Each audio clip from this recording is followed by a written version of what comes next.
The viewers have spoken, and I am here to deliver. Hey everyone, welcome back to More Salt. In case you're new to the channel, my name is Nicole, and I like to show people that cooking vegan food is really not that hard, and it can be super tasty. By popular demand, I am showing you guys how to make one of my favorite pizza recipes because I love pizza, and just because you go vegan does not mean you have to give up your beloved pizza. So today I'm showing you how to make a smoky barbecue chicken pizza that is to die for. Vegans, non-vegans alike will go crazy for it. So the toppings you need for your pizza are tempeh bacon, which I have a recipe for. Just click a link right here or here, and I will leave a link to that video also in the description, but I show you how to make my tempeh bacon recipe. So click that if you want to see that to make it yourself. You can also buy plant-based vegan bacon at the grocery store, or you can just leave it off if you don't want it on your pizza. But for me, it is a must. Tempeh bacon holds such a close place in my heart. So along with the tempeh bacon, you will also need some sort of vegan meatless chicken. I used Gardien's chicken, and it's really good. It's scary good. It's really realistic. Whew. You can use any brand that you like a lot, and you're just gonna need to thaw that beforehand because usually vegan meats, meatless meats are in the frozen food aisle, and for this recipe you're gonna need to thaw it out before you put it on the pizza. You're also going to need some Swiss chard or spinach, or both, onions, and mushrooms. So to start out, you're just going to coat your chicken in your favorite barbecue sauce. I use one from Trader Joe's. It is my jam right now. I'm obsessed. And you're just going to set that aside for later. Next, we are going to caramelize our onions. You're going to start sauteing them in a nonstick pan over medium-high heat. I'm not using any oil to cook my onions or mushrooms today. So if you are on a no oil diet or just prefer not to eat it, then this is a great way to saute things. So once your onions start to caramelize on the outside, you're gonna add in a little bit of vegetable stock to deglaze the pan because we want all those delicious brown bits soaked up into the onions because it just gives it a nice, delicious flavor. The brown bits at the bottom of the pan are always a good thing. Unless they're burnt black bits, you don't want those. And when I caramelize onions, I like to add a little sweetness just to bring out the sweetness in the onions. So I add a little maple syrup. You can also use date syrup, whatever brings out a little sweetness. You can even add a pinch of sugar. And then I also add in a little bit of salt to just round out all the flavors. And then you're just gonna cook your onions for a few more minutes and set them aside to cool. Next, we're going to saute our mushrooms, and we're gonna do the same exact thing that we did with the onions. So we're gonna add them to the pan. Once they start to caramelize, we're gonna add in a little vegetable stock or a little water if you don't have vegetable stock. Keep cooking them, and instead of adding maple syrup to these, I'm adding a little balsamic glaze or balsamic reduction. You can find balsamic reduction at the grocery store. It's usually in like the Italian section, so where the like pasta sauces and pasta are, usually you can find it. But if you want to make your own balsamic reduction, if you can't find it or you're just feeling adventurous, I have a recipe for my own balsamic reduction. It's super easy. The link to that recipe will be down below. It's a video I did a while ago, and it's basically a vegan caprese salad. So I show you how to make a cashew mozzarella and then the balsamic reduction, and it is so good. So check that out if you are interested. Once the mushrooms are nice and brown, cooked all the way through, they've shrunken a little bit, you can set them aside with the onions and let them cool. Next, it's time to make our smoky cashew cheese sauce.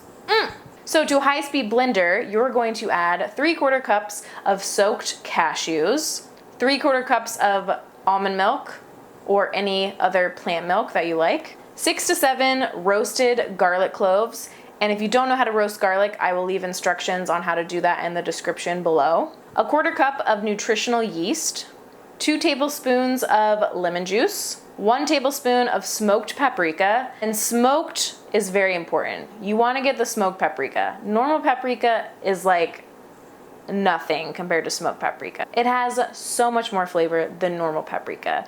And if you have a local spice store in your area that makes their own spices, I definitely recommend going there and buying some really high quality smoked paprika. It is so worth it. It will bring your food to a whole nother level. Then you're gonna add 2 teaspoons of onion powder and 2 teaspoons of salt. And I just like starting out with this amount of salt for this recipe. If you want to go back and add more once it's blended, you can go ahead and do that. Once everything's in the blender, you're going to blend it all up until it is sexy smooth. Now it's time to roll out that dough. So for my dough, I used ready-made pizza dough from Trader Joe's.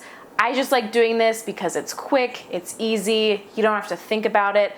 But of course, homemade is always better. So if you want me to show you guys a recipe, my recipe on homemade pizza dough, give this video a thumbs up, comment down below, let me know, and I totally will, because homemade pizza dough is like, it's the best. So you're going to get your pizza dough, take it out of the package, and start rolling it out. So you're gonna sprinkle a little flour on a flat surface, and you're gonna roll it out, and you can use a rolling pin, but these days, who has a rolling pin? Let's be honest. I mean, I used to have one, then I gave it away because I honestly never used it. I feel like most people use them to make pies, and I literally never make pie, so I just didn't use it, so I gave it away. I use a wine bottle. If you don't have a rolling pin, this is a great solution. It does the same thing. And I also use my hands to manipulate it a little bit because, you know, rolling it out doesn't really stretch it out as far as it can go. So, you know, just kind of play around with it. I'm not an expert on like rolling out pizza dough, so I just kind of make it work. The biggest tip that I could give anyone making homemade pizza is make sure that oven is hot, baby. You want to crank it all the way to 500. Yes, people, all the way to 500. I know you probably never even use that temperature on your oven, but trust me, when you're making pizza at home with a crust that's not cooked, a raw crust, you're gonna want that shit hot. Otherwise, it won't get crispy. It won't have that delicious texture that the crust should have. If you make a lot of pizza at home from scratch, or you just really love pizza or you want to get into it, definitely invest in a pizza stone. I got this one from Pampered Chef. It's pretty remarkable. I'm obsessed with it. Like I said, I make pizza a lot, so they're definitely worth it if you love pizza and you make it at home. So you're going to put in your pizza stone into the oven while the oven is preheating, because you want your pizza stone to be piping hot when you put the pizza on it so that the crust can get really crispy on the bottom. So you want it preheating in the oven for at least 30 minutes before you put your pizza on there to cook. So once you've rolled out your pizza crust, it's all ready to go. You're gonna place it on a piece of parchment paper that fits on your pizza stone, and then put all the toppings on there. So you're gonna start with your cashew cheese sauce, add on your mushrooms, your onions, your chicken, your bacon, your Swiss chard, and then put it in the oven and let it bake for 10 minutes. And to be sure that the crust gets fully cooked and browned on all sides, you can go ahead and rotate it halfway through. Make sure that you don't leave the oven door open too long. You want to work really fast because you don't want too much of that heat to leave the oven. So once your crust is golden brown and beautiful, take it out of the oven, cut that baby open, and you have yourself a bangin' pizza.